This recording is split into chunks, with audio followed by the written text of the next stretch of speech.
Welcome back to Saxophone Corner. And what a great week we had so far. I'd like to welcome our new student in, Eden Ewing. Thank you for becoming a part of our class. And Josh, thank you for picking up the pace a little bit. And we're going to keep working that and seeing if we can get you caught up with everyone else. Eden,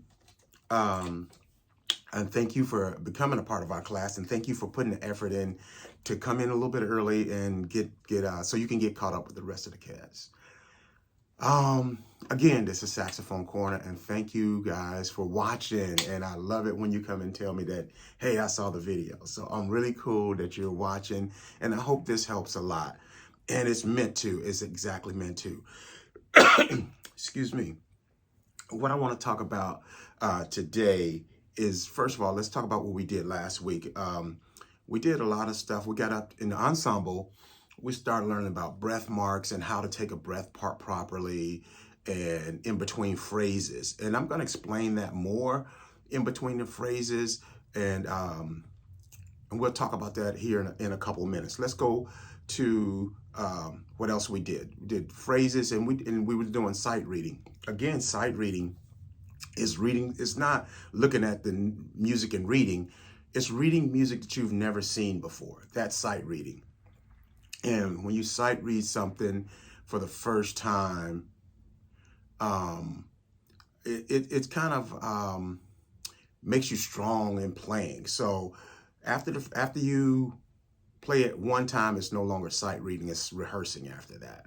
Okay, so listen, to go back to the songs, we're taking an approach to learn a new song called for our concert. We're going to be learning 3 songs, the melodies of 3 songs, which is A Child Is Born, which has a beautiful melody in it, and also Giant Steps, and also one of the saxophone quartet songs. We'll be learning that. Now I'll pass out the music to the rest of the stuff.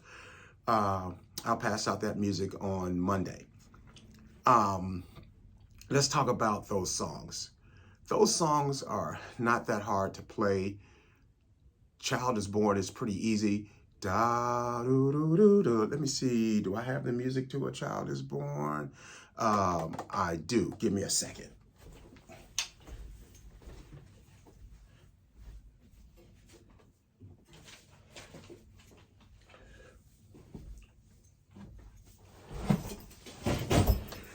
Okay, so Loie, you was asking me about this book. This is the book that you saw online that I was looking through online. This is the paper version with all the songs. I told you it had close to 500 songs in it.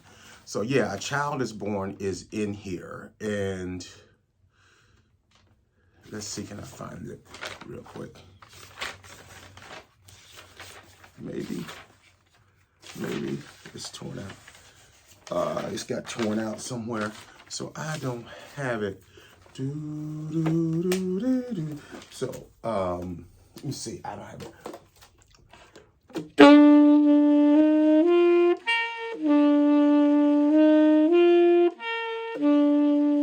So that's A Child Is Born. The first couple measures of A Child Is Born. And it's usually played a little lower.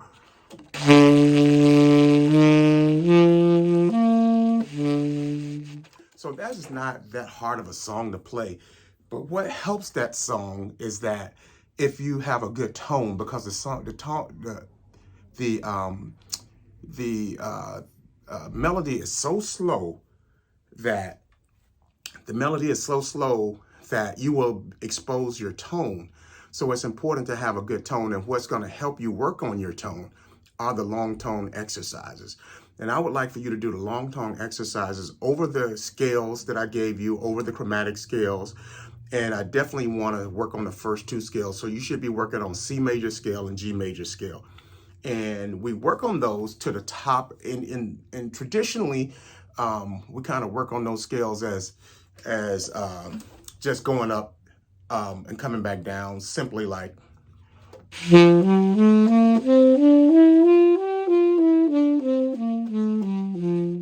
But I don't want you to work on it like that, because that doesn't allow you to learn the full range of your horn and where that scale goes. So that's why I wrote the scale, particularly the G major.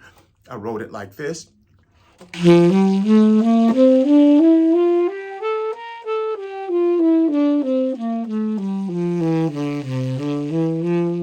that allows you to go up and get up into the upper register of the horn and come down and get into the lower register of the horn, which is more indicative of what the music actually looks like.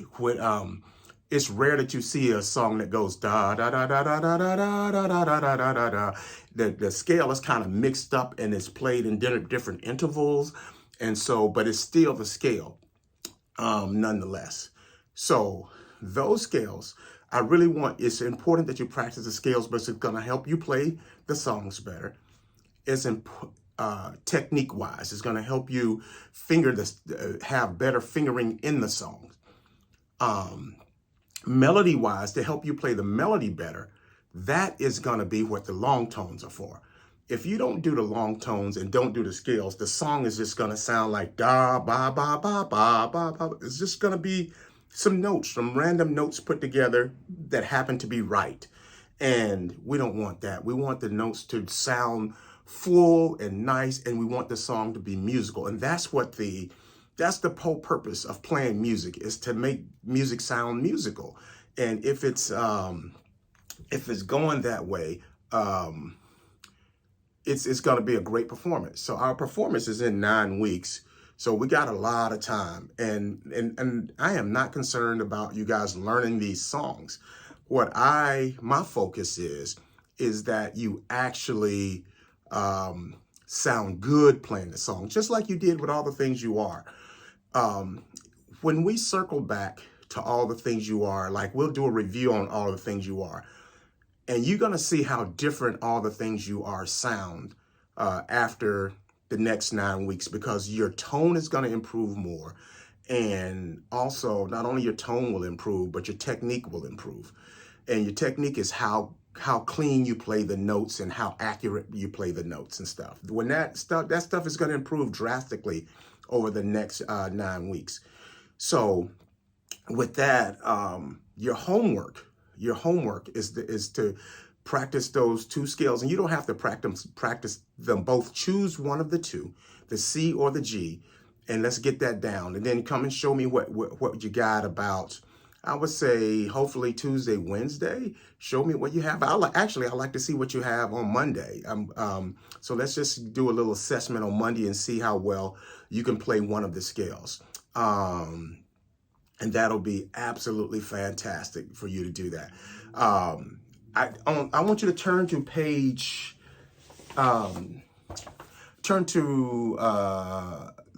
number 86 in your book. What I want you to work on in your book, as well as those scales, is number 86, which is a tone builder.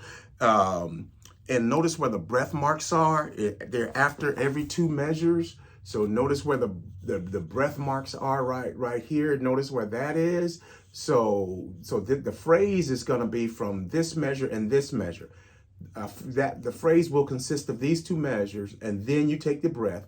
Then the next 2 measures, the next phrase, and then you take the breath, and so on and so on. So I like to see you do that, and also work on number 89. So that's gonna number 86 and 89 is gonna be really good for technique and tone.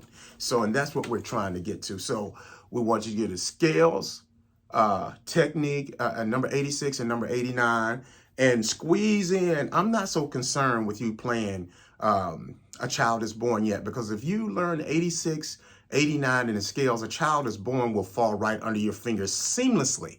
So I want you to definitely, let's get into the fundamentals. Let's stay in the fundamentals and make sure our fundamentals are sound and not like we're just running off to play songs. Okay, so I really want to be clear about that the songs are important, but they're not as important as your tone and as your technique, because without tone and technique, the song is not going to be good at all.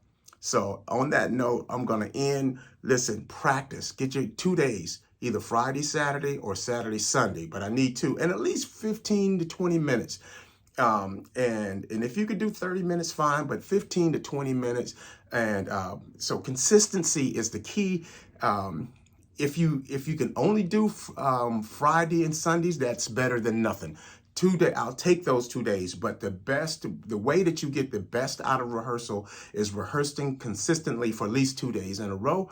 And so do that if you can, if in all possible, 2 days in a row. But if it's not possible, I'll take what I can get. I'll take Friday, Sunday, if what I can get, and I will be satisfied with that. You guys hit the ground running. Have a wonderful Friday, and I look forward to seeing you on Monday. Have a great day.